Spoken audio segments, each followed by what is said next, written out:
I'm about to get some magnets. It's the second video in a row my shit done fell in the background, looking like a real goofy out here. The magnets ain't working like I wanted to, but whatever. ZZ the King, like and subscribe. I'm gonna have to start posting this up on my Facebook page, and I'm gonna have to start doing a little more networking on the internet so all my Facebook friends and stuff like that see these. But I'm gonna give y'all something. This is basically some bonus content. It's horror month. I've been watching a couple movies, did the homework with the kids, then I throw the little horror movie on for a few hours before they go to bed. And we was watching Freddy Krueger a little earlier. That's the guy. And this is basically, I'm calling this Freddy Krueger Kills Explained. And what I mean by that is, they created in the Freddy Krueger universe a drug called Hypnocell, which is to basically tamper and control your dreams, basically force you from having dreams completely.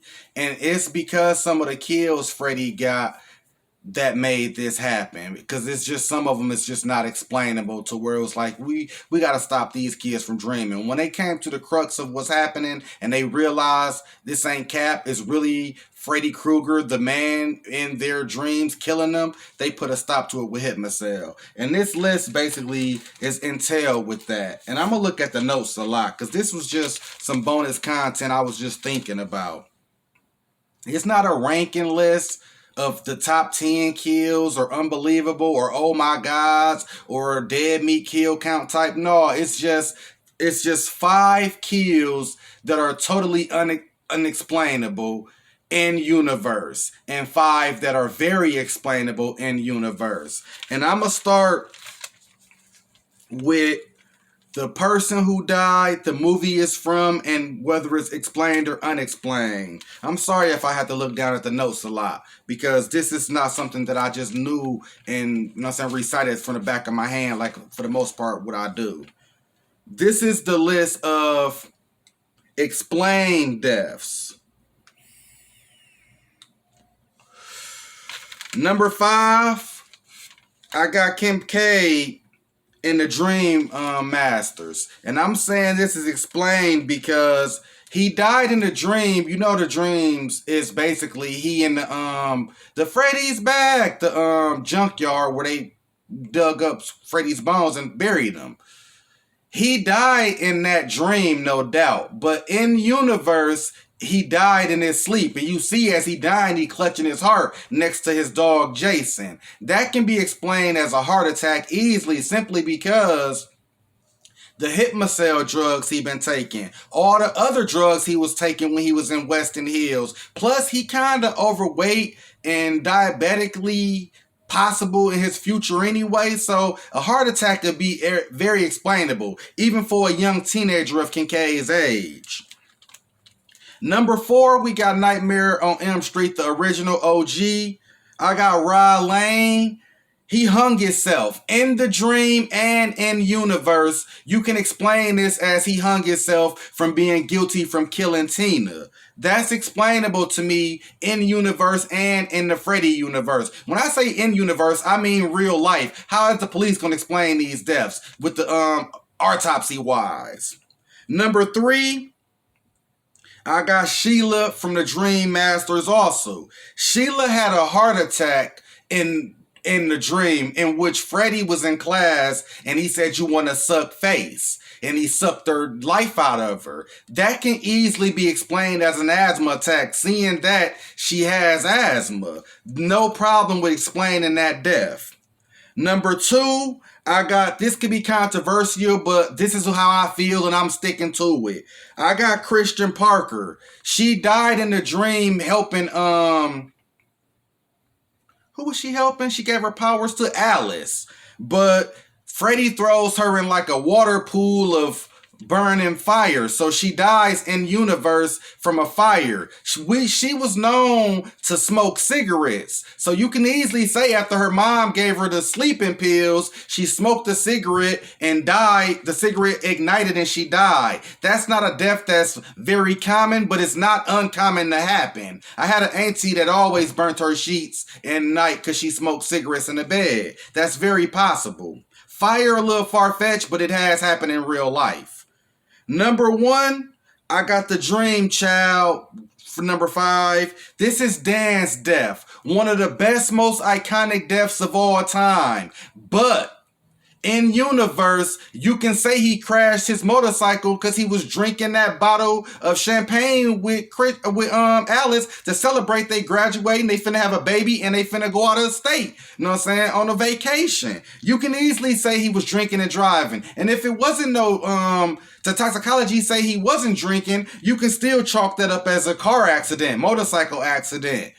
That's easy to me. Those are 5 deaths that are easily explained in universe for Freddy Krueger. Now, we get to that weird shit. You can explain this. How can you explain this in movie, in universe, or to a people who watching it? Number 5, like I said, with the number 2, Christian Parker smoking in bed could be controversial. This number 5 could be controversial. I got Nancy Thompson. In universe, how did she die? We know in the movie she goes to the Dream Warriors at the psych ward, and all of them have mysterious deaths. Did they all take Missile and die that night? But besides that, I ain't want to drag on to all of them because I could put just every death in that from the Dream Warriors. As far as Tara and the wizard guy, they all died in the final act. And Nancy too, where Fred stabbed her. It's like, what happened? How can you explain that in universe? She showed up to the hospital and then 3 kids died along with her? Because after she died in the dream, it pans off to her funeral. So that's never been explained to me. That's number 5. And why I got that there is because Nancy is one of my favorite characters in horror of all time. I got her as number 1, even though I already know Laurie Strode is over her, just on iconicness and being there before. But she's my favorite. Number 4, I got Tina Gray from Nightmare on Elm Street Part 1. And this might even be controversial because I don't even know if forensics and DNA was prevalent as much in 1984, in which this year the movie took place in. Now I know you can go to a horrible, terrible, bloody crime scene where blood all over the walls and ceilings everywhere, but when a real blood spatter expert get into that, they can really detect where the blows were struck, how the blood splattered this way, how the body went this way is why the blood is this way. But Tina Gray body, whole body, in the dream, she was on the wall, on the ground getting sliced up. But in universe, she was up clearly, head, body, neck. How would you be able to explain Rod doing that to her? He has no evidence, no defensive wounds on him. That always struck me as, this is why Hitman was created. We got to just stop having dreams, because these deaths are becoming more and more hard to explain. But when you look at the franchise, I was surprised after I did this review. A lot of these deaths throughout the movies are very explainable in universe, but these 5 is just 5 I couldn't come to. Number 3, we also got another one from Nightmare on Elm Street Part 1, Glenn's death. This is the death where he dies laying in his bed. And it's a bloodbath. It's no sign of an entrance, of struggling. It's no sign he had a weapon on him. And I don't care about all the blood. That's exaggerated for a movie. I'm just talking about, I ain't talking about how bloody it was and the blood spurting out the bed. I'm just talking about, how was the death explained? Was it a murder or suicide? Who's the suspects? It's no way you can explain Glenn's death in universe, even though, and we don't even see the dream for this death. So this even more unexplainable to me. Number 2 is another bad death that's clearly had to be on the unexplainable list. And this is Joey. We knew he had bad death written all over him in the Dream Warriors. But in the Dream Master, the wet dream, he under his waterbed, no sign of cuts or entrance, no sign of struggle, no sign that somebody else was in the room, and he drowns in a waterbed. Not like the waterbed exploded and he was sleeping, fell up face down and drowned. He's in the waterbed. Too unexplainable for me in universe and dream wise, but it was a hell of a kill. And number 1, the most unexplainable, iconic death in the franchise of Nightmare on Elm Street, Freddy, Jason, nothing, whatever you want to call it. And this is Jennifer from my favorite movie, Dream Warriors.